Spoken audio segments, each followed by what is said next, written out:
So guys, how you doing? So, I don't even know what to say. Yeah, I've reached 50 subs. Thank you all very much.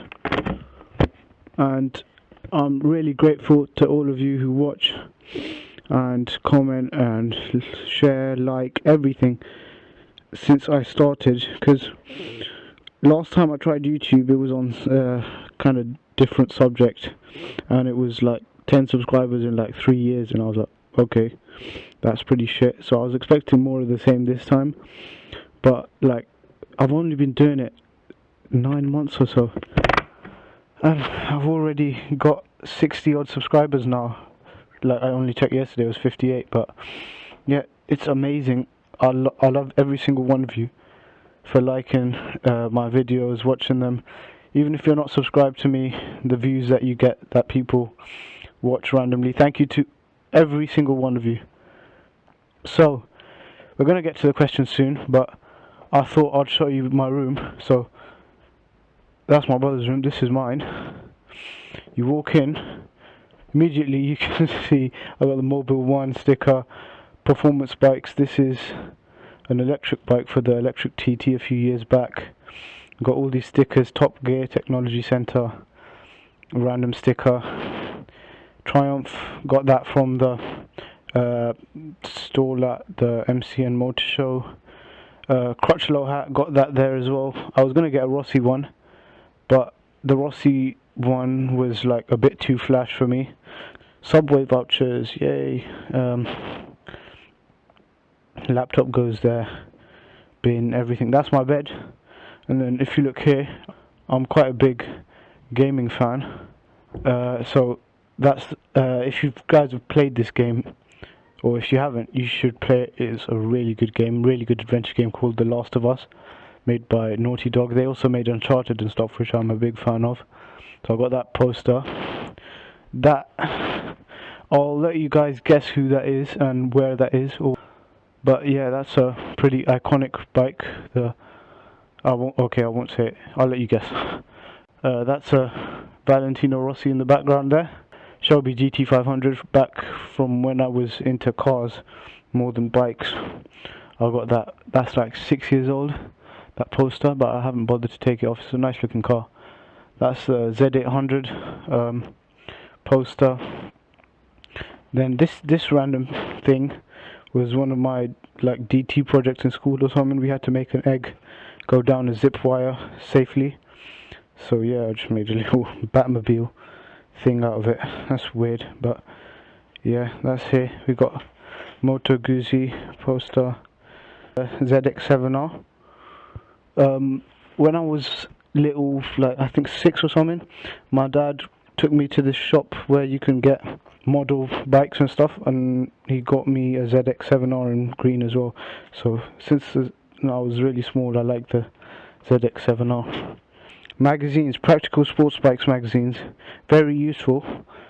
I've got a bunch of them because my dad has been subscribed for ages, but I've like started reading them since a year back. But these are all the back issues, like all the way from like issue 5, issue 3 and stuff. But yeah, these are very useful. I've labelled them because I want to do a project on the RGV250 I have in my home country, because it hasn't run for 6 years. So I've got to get it imported here, but that's the hardest bit of the restoration, because like importing bikes from a non-EU country is apparently quite complicated. So I'll think about that later, but I've labelled each one I need. Like, we got how to derust a fuel tank, carb rebuild, CV carb service, RGV250 fact file, all this stuff, restoration tips, CV carbs, 2-stroke tuning, carb balance, and all this stuff. So got that ready. Then we got like my study area here, with all the books, engineering books, little amp here if I want to listen to music, lots of notes and stuff on the floor. I've got a Ducati 999 model, and Marco Melandri bike. Again, I got this like 10 years ago. I was gonna get a Rossi bike, but again my dad tempted me not to get a Rossi one, so I got a Melandri one. And yeah, I'm a big Rossi fan, and surprisingly I have pretty much zero Rossi merchandise. I have zero Rossi merchandise, which is weird. Then we got Luca Cadalora's NSR 250, football trophy I won in year 5. That's basically my room. Lots of boxes up there, clothes, pieces. So that's my room. Okay guys, so now we can get onto the comments for the video, and we can see what the questions are, and I can answer them for you. Okay, first off, the Spiky Biker. He's one of my regular viewers and likers and commenters, or whatever you can call them. He comments very often, pretty much on every video, and I try and do the same. He makes some really good videos, so you should check him out as well, the Spiky Biker. I'll put his link in the description. He says, when are you thinking of getting a bigger bike? To be honest, I don't really understand the licensing laws yet fully, because I think I know them. I think after you're 19 you can take your restricted test, mod 1 and mod 2, on a bike up to 46 horsepower, and then you can ride up to 46 horsepower bike, and then you can do your full test again after you're 21. But the thing with that is, I'm 19 now, so I can do that, but if it costs 500 odd quid total to do that, and then I'm not going to have money left over for a bigger bike anyway, and then I'm going to have to spend 500 odd quid to do it again when I want my full license, then the logic of that doesn't really make sense. I mean, now that I'm 19 I can do it, but I don't think it's going to happen because I don't have that sort of money.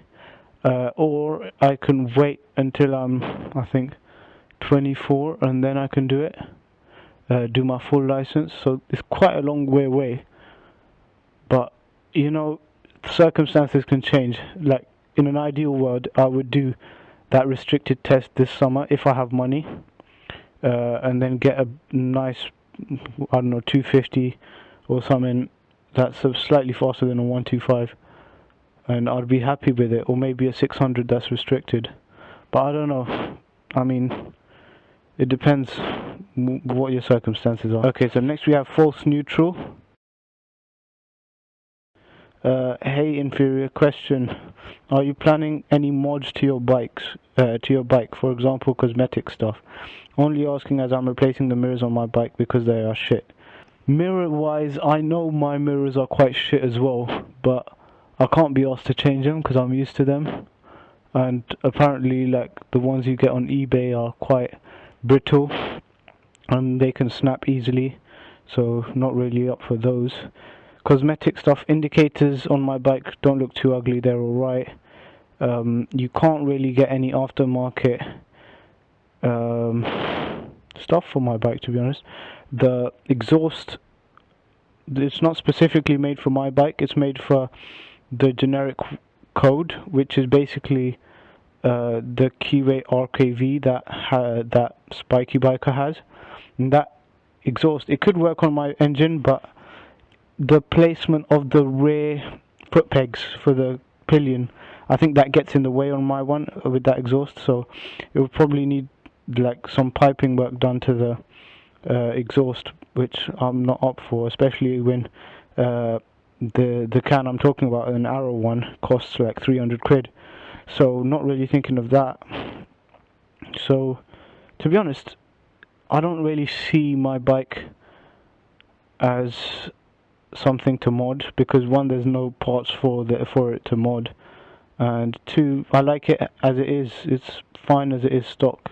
If I put a loud exhaust on it, then I'm gonna look a bit chavvy, you know, then it's gonna attract attention and stuff. The more you make your bike like that, the more at risk it is of being stolen. Or okay, so next question is by Zoza Gaming. Zoza V Gaming, sorry.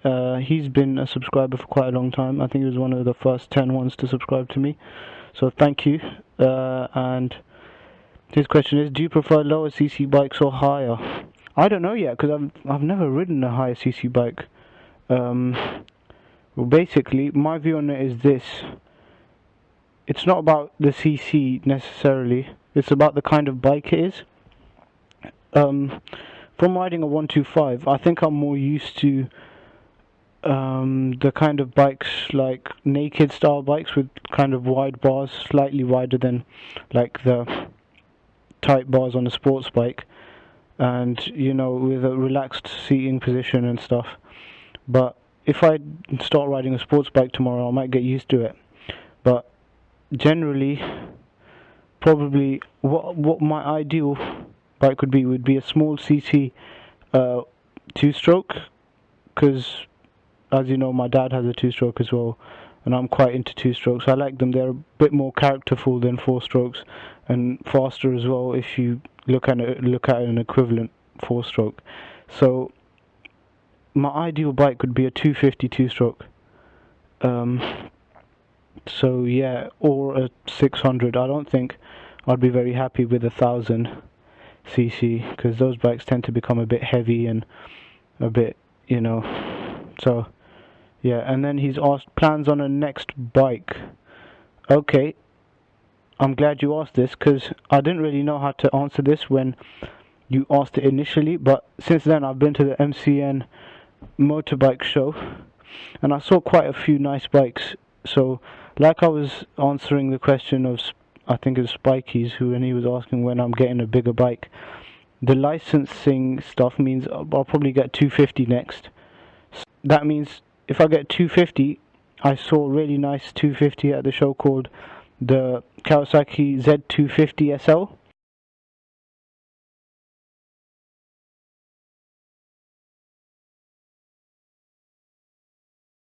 Now, you know when you sit on a bike and it's kind of, oh, it's alright, okay, and then you sit on your own bike and you know where all the controls are and your feet are relaxed and your body is in the right position for you to ride. You could feel like you could ride this in 2 seconds, yeah, like straight away.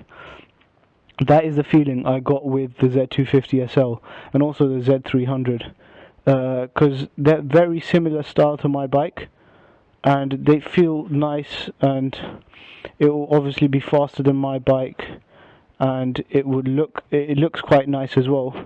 So that would be probably my next bike if I can find a second-hand one in a few years, and that's the license I'm on. I might go for it, because it's a very nice, handsome looking bike and sounds quite nice and fits me like a glove, so why not?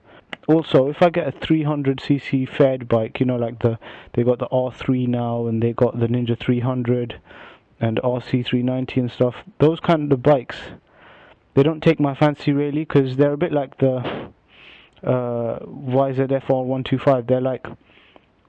They're all show and no go, basically. Like, I don't see the point of a 125 or a 300 or something, a small CC bike, looking that radical, because it's just like, and with those kind of exhausts that people put on them, loud exhausts, I mean, it's up to your taste, but I don't see the point. So I'd much rather just be like a naked style, nice looking bike, that's not like showing off too much, if you get me. And yeah, I think that's all the comments. Wait, GT's Garage. Yeah, he's been subscribed to me for a while. I think since Spike he's been subscribed to me as well, so he comments quite regularly, so thank you for that as well. If you have the gear, the code isn't bad. Yeah, that's true, but yeah, I don't really have the gear. I'm riding my jeans at the moment, and then I have the big leather style big jacket, protective one with a few pads in it, but it doesn't really stop the cold, to be honest. I do, however, draw the line at ice and snow. Yep, never ridden in ice and snow. But since I got my bike a year and a half ago, it's never really snowed. In London, at least. It makes me laugh when you hear all the year-round riders tease with Softy and Southern Jesse, but then the winter light goes when they drop the bike and have to repair it. Yeah, that's true. I mean, I have a naked bike, so even if I drop it, I wouldn't really have to repair anything. But yeah, it's more about, I don't want to put myself at risk riding in the snow and ice, and even wet. Sometimes I avoid riding in the wet when I'm riding to uni because it's quite far. But if it's alright in the morning and I get there and it's wet, then I do ride home. It's not too much of a problem. So yeah, that's all the questions. And I want to thank everyone once again for subscribing to me, and I'm going to try and upload videos a bit more regularly. And obviously summer's coming, and I'm going to have a long summer this year, 3 or 4 months, so I'll be uploading all the way through that. So thank you all, and I'll see you guys later.